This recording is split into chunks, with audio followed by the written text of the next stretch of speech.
This is a PowerPoint on the weirdest archetypes in Hearthstone. Starting with Death Knight. Of course, Death Knight is a lot newer than every other class. There's only 5 expansions for it, so it's a lot harder to pick from. But I think that the Death Rattle, the Death Rattle archetype from Festival of Legends is definitely one of the weirder ones. The whole idea is that you're supposed to have Cagehead as this giant, legendary Death Rattle minion that you can gain a lot of benefit from cards like Death Growl or Bone Shredder, I think it's called. And it didn't really work out because paying 8 mana for Cagehead and then having to either put Death Growl onto minions on the same turn or play the 5 mana minion that will draw its Death Rattle to make Death Growl easier to play is a little hard to do. Plus, that minion costs corpses. If you played other Death Rattles, it's not as consistent. And you don't want to only run one Death Rattle card, so it doesn't really make sense. This is definitely one of the weirder ones for Death Knight, but overall, it's not that weird, I will admit. Then, for Demon Hunter, I'm choosing Token Demon Hunter. This archetype is terrible. So they've tried for a lot of different expansions to make this archetype playable by making better token cards, better token payoff cards, but it just doesn't really work. The token payoff cards are really weak, and the token cards, for the most part, aren't amazing. Cards like Security saw play by being really good, not because of its being a token card, but the fact that it is a card that summons 3 rush minions for Halvaria Darkraven, so you could, give 3 attack to your board when you're going face in an aggro deck, and that was very powerful. But cards like Blood Herald, Fell Guardians, you can understand what they're going for early Demon Hunter, but man, is it terrible. Fell Guardians on paper shouldn't even be that bad of a card, but it's just unreal levels of bad how this archetype. Then for Druid, I chose Heal Druid, of course, from Rise of Shadows. You actually had some powerful cards in that archetype, like Crystal Power isn't a bad card, but your payoff card was Lucent Bark. And, Crystal Stag as, the 5 mana, 5/4 rush, they'll summon a copy if you've healed 5 this game. It's pretty clear why this archetype hasn't really taken off or been that supported since. There's just no real payoff. It's kind of awkward. Druid already gains a lot of armor anyway, so giving them access to healing and armor would probably not be good, because armor is supposed to go over health, so if you, it wouldn't really work out in today's game to try and push this archetype. Anyway, it's just really weird that Lucent Bark was supposed to be this payoff legendary for it, and then there weren't even that many heal cards to make it work. I think in Rise of Shadows, you could maybe trigger Lucent Bark 4 times with Crystal Power and then Healing Touch, and then I think that's it. It didn't really have any reason to exist. Then, for Hunter, I'm choosing Arcane Hunter. This one is so weird to me, because the archetype has been buffed and nerfed multiple times, but it just never really made any sense. You can see right there every single arcane spell that's in Hunter. So, why was this not just regular spell damage to all your cards and spells and all that? I get that they wanted to tie it specifically to Arcane, add the Arcane Fletcher, Arcane Archer, whatever archetype from WoW, but it just doesn't really make a lot of sense, and you produced a lot of really just weirdly weak cards that had their power level tied to Halderon and Farstrider in ways that didn't make sense and still don't really make sense. The archetype was pretty terrible until Celestial Shot came out, and then, once Celestial Shot came out, it kind of took off, because you would play Celestial Shot on 3 into Eversong Portal on 4, you'd get 3 4/4 Lynxes, and that was really powerful. Even in Wild, that was quite good. Of course, Halderon was eventually nerfed to 4 mana, so yeah, but I don't know. This archetype, I'm not a fan of it, personally. It never made sense to me, and I hope that we don't ever see support for it again, personally. Then, for Mage, you have Giant's Mage from Rise of Shadows. You would fill your hand with Mana Cyclone to discount your Mountain Giants. Then you would play Khadgar and Conjurer's Calling to destroy your Giant and then summon multiple 12 drops. Usually they're going to be 8/8s. And then if you had a wide enough board, you could also play Sea Giant to get Giants out that way against aggro, against having a bunch of minions on your own board from Conjurer's Calling. This deck was actually quite good. It was a tier 1 deck during Rise of Shadows, so it's weird in the sense that we've never seen anything like this before or after in Mage ever. It feels like a weird archetype they were just playing around with, and honestly, it was quite cool, and I would like to see it again, but I can understand why they didn't like it. It just doesn't really fit Mage very well, and it is just genuinely a weird archetype. Then, for Paladin, I chose Hand Paladin. Has anyone ever thought about Paladin as a class that draws a lot? Not really. Hand decks in the past either generate a lot of cards, they draw a lot of cards, not they play one card a turn like Paladin. That's kind of the idea behind this, right? Paladin just doesn't play very many cards, so they accumulate cards.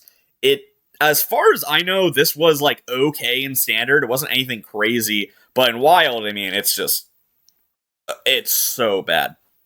Think about all the hand decks that have succeeded in the past. It's Warlock and it's Mage, right? You had Handlock in the past, running Giants, running the Drake, and other cards like that. You had Dark Skies, things like that. But in Wild, you have even Warlock, which draws a card every single turn guaranteed.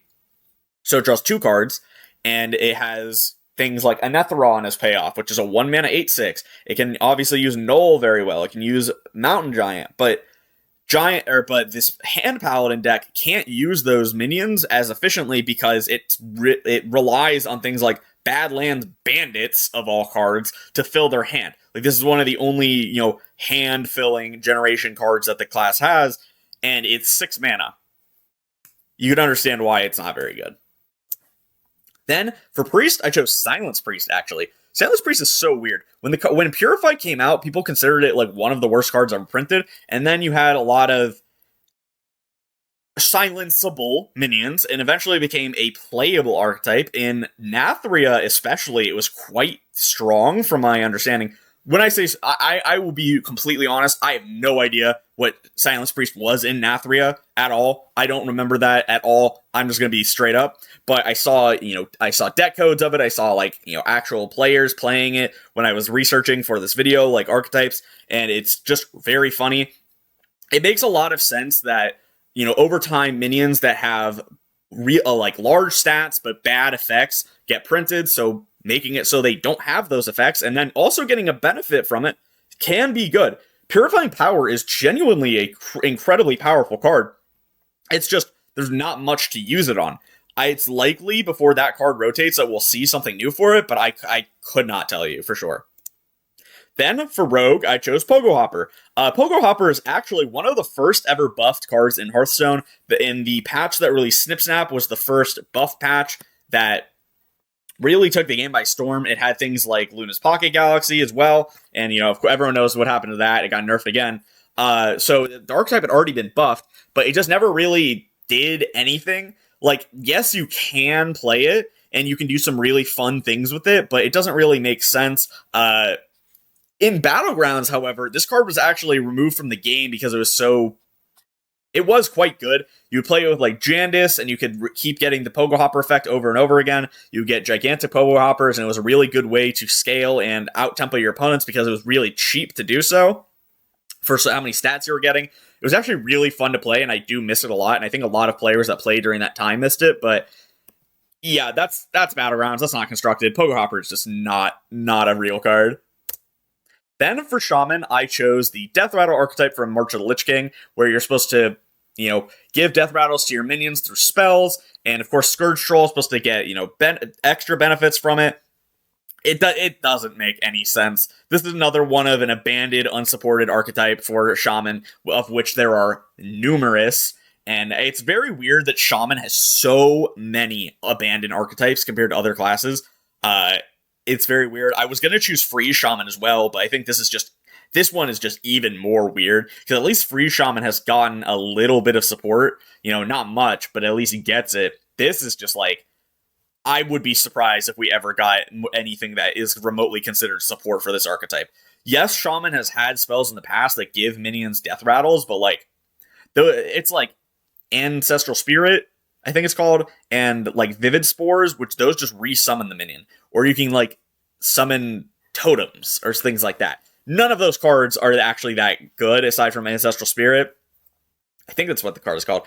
But yeah, it could have been cool. This archetype could be really cool if it were in a different class. If this were in Death Knight, this archetype, it would actually work, because Death Knight is about this. there are a lot of Death Knight cards that do things similar to this. So if you put Scourge Troll and maybe Shadow Suffusions in, Shadow Suffusions in Death Knight, it would actually probably work. My latest video before this was similar to this, where you would put cards that make sense in other classes into them, and I think Scourge Troll definitely could have gone in Death Knight. Then for Warlock, I chose Treachery Warlock from Knights of the Frozen Throne. If you don't know what this is, you can Treachery over Howlfiend or Fel Reaver, depending on which one you prefer the most, or which one you drew. And by setting up a Defile board, you can make it so Howlfiend takes 6 damage, removing 6 cards from your opponent's hand, or you can play a bunch of cards with Fel Reaver, so you destroy every card in your opponent's deck. It used to be something that you could actually do pretty consistently, and it wasn't the worst thing ever a few years ago. It wasn't amazing, of course, but it's something that's really funny. Treachery is an interesting card. I understand, like, making it so your opponent has a minion that has a bad effect is very interesting, but it's very hard to do because it has a 3-mana upfront tax on the Treachery, on top of however much the minion costs. You have to discount it in a way that isn't really easy for Warlock, especially after nerfs to a lot of Warlock, overall mana cheat, like the Obsidian Mithril Rod. Is it called? Mithril Rod is what it's called. So you can't really mass discount cards in your hand as efficiently like you would want for this, but it is just very cool, in my opinion. I think that it's such a dumb archetype that, like, when it's played against me, I'm not even upset. Then for Warrior, I chose Explorer Ungoro, Skulking Geist Warrior. This is such a dumb deck. It's so stupid. So the whole idea is that you would Togwaggle your opponent's deck, then you would play Explore Ungoro and Skulking Geist it. And if your opponent swapped back, they would have no cards. But if you had, or you would just keep the Ungoro yourself. It's so stupid. It's so stupid. It never worked. It's not a real deck. However, people liked playing it. And it did get nerfed, technically, in the Ungoro twist when they buffed the Choose Your Path spell from Explore Ungoro to 0 mana. I don't know why they did that, because it's not like it made the card any better. It just removed a stupid deck from the game. That's all I can really say. But yeah, if you enjoyed, make sure to like, comment, subscribe. Tell me what you think the weirdest Hearthstone archetype is. Do you like any of the ones that I put? Do you think that any of them should come back? Let me know down below, and I'll see you guys next time. Peace. Shadows are rising again! Darker than they've ever been.